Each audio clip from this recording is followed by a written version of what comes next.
talking about like I guess kissing and the chemistry. What did you guys have to do to prepare like for that? Did you do anything for that? Like you guys Did you practice? Yeah. No, we didn't. I mean, I had met the guys before, so Jake was in the Lovely Bones, and I had met him a good bit before that, and I had met Max before as well. So we were familiar enough with each other, and then you know we had like 2 weeks rehearsals, and I think we were just lucky that we got on really well, and the dynamic between the three of us was so good and so relaxed and everything. And yeah, I mean when you do, whether you're comfortable with them or not, when you do a scene like that with someone, the first take's always awkward and a bit uncomfortable, but then you just have to get over it. You have to do it. You know, you can't kind of get out of it. So, so since he told us about your kissing abilities, like what should we ask him? What should you ask Jake? Yeah. Why is he such a lame kisser? I don't know. Ask him how many times he took the guitar out on set and played it for him. Okay. Who decided that you needed to wear heels through oh my god, the whole crash and walking through the sand? Why did they do that to you? I know. Because they looked nice. Well, I know, we were all exactly the same, because we all loved these heels. They were these amazing little like blue leather heels that Erin Pennick, the costume designer, picked out. And we loved them. But at the same time we were like, there's no way I can walk through a desert. And I ended up pretty much like walking through the desert for a couple of weeks, and I was in a car room and all that kind of stuff. So it was a bit of a pain because the pebbles and stuff would get into your shoes and you didn't twist your ankle or anything? No. Those first couple steps, yeah. Like her feet were on the side. Yeah. I know. That was all I The heels kind of sink into the sand as well, you know, so you're walking along and you're kind of... I even thought, can she take her shoes off? I know, She has socks on? Nothing like that. Did you keep anything from the set, like any clothing or anything? No, I don't think so. I wouldn't have minded the jeans though that Wanda wears when she's those jeans that I wouldn't have minded those. They didn't give me anything though. They gave me nothing. You didn't keep your contacts? No, I was glad to give it. The day that I took those out for the last time was a very happy day. So you all seem really, really close. And I'm just wondering, it seems to me we get the feeling that Jake is the prankster. And he seems like the butt of a lot of pranks. And so we were just wondering, what did he do to deserve? Did he do anything? So Max is really afraid of insects and butterflies. And Max made the huge mistake of telling us this, which I think is just hilarious that he's very young. He's 27. So we found out about this, and we got, I think there was just one of these little plastic cockroaches or something on set. I don't know why it was on set, but we found it, and he'd up his lunch every day in his trailer in the microwave. So we decided we'd put it in.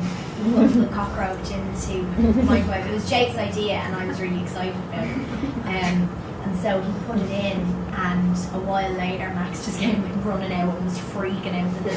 He still hadn't realised that it was fake. It was still a real thing, and I was so excited by the prank. I kind of go along with pranks to a certain extent, but then I get so excited that I have to go, oh, it's only a joke. It's just a joke. I could have carried it on for the whole day, but he is, Jake's very funny. Like Jake and I used to wrestle a lot on set. We were like, more brother and sister. So we were, as the Irish say, messers. But he's funny. We were wondering if you could talk a little bit about what happened at the Google Hangout. Like you had the. That was so hilarious. Oh, that was awesome. It was I'm hilarious. sorry. Was it okay? I usually don't look at any interviews that I've done, but my mum said to me afterwards, it was so hilarious. I was just all over. You know when I was moving about, I was trying to socket in the Savoy Hotel on Trafalgar Square, and I was going to a play straight afterwards. So what happened was, right, I was out having a bit of dinner, and I thought it was going to be at 7:30 or something like that. And then Jess, my publicist, calls me at like 6:30, and she's like, "Where are you?" I said, "Well, I'm just having a bit of dinner. I'm going to head over now in the next while and get set up." And she's like, "No, they're on now."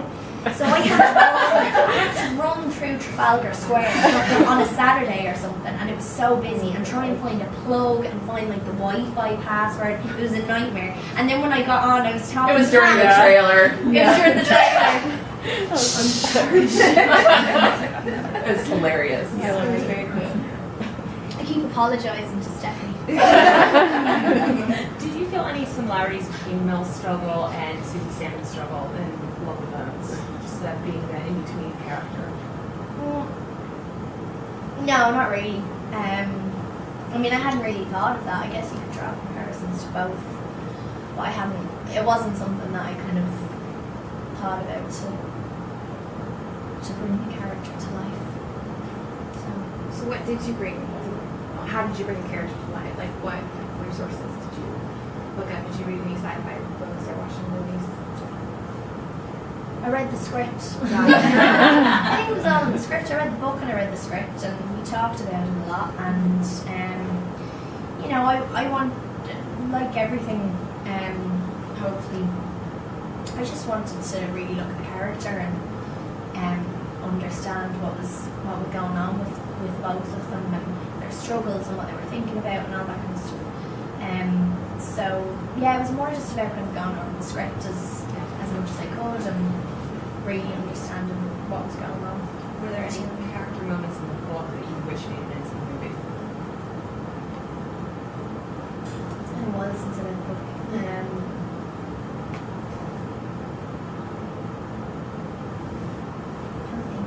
You stoked her. How was it working with We'll go on. How was it working with Frances Fisher and William Hurt as veteran actors? Did you learn anything from them? I love William so much. William was like the godfather of the set, and not the Italian kind, but he was a real leader, and I think it was very important for all of us to have someone who was such a veteran, as you say, and somebody who is very much about their craft. And you know, he's a theatre actor, he's trained, he's got a lot of experience, and I think it was really beneficial for all of us to have someone like that on set and be asking so many questions. And you know, there'd be times where we'd be pushed for time, like you always are on the set, and you kind of just, you know, you'll rehearse the scene a few times and you'll just have to get into it to start shooting. We were doing that one day, and there were a lot of us in the scene, and so we were doing it, and it was fine, but it didn't really feel right. And William sensed that, and he just said, you know what, let's just stop for a second and talk about this and take the time and go over it and rehearse it. We did for about half an hour, which was unheard of on set, and it made such a big difference. And just the fact that he, you know, really picked up on that was wonderful. And one of my favourite scenes, and just from a real actor's point of view, you know, it wasn't about making the day for him. He wanted to make sure that we all kind of had what we needed, and he was great in that way. And one of my favourite scenes that I did, you know, I mean, not to watch it, but to shoot it, was a scene with William where you guys have seen the film, where he comes in after I find out that they've been slaughtering souls and everything, and he comes in, and it was such a human kind of scene, and it was very simple and very dramatic at the same time, and just because he was so great, and it was so nice to have someone like him to kind of to work with was brilliant. So I love him.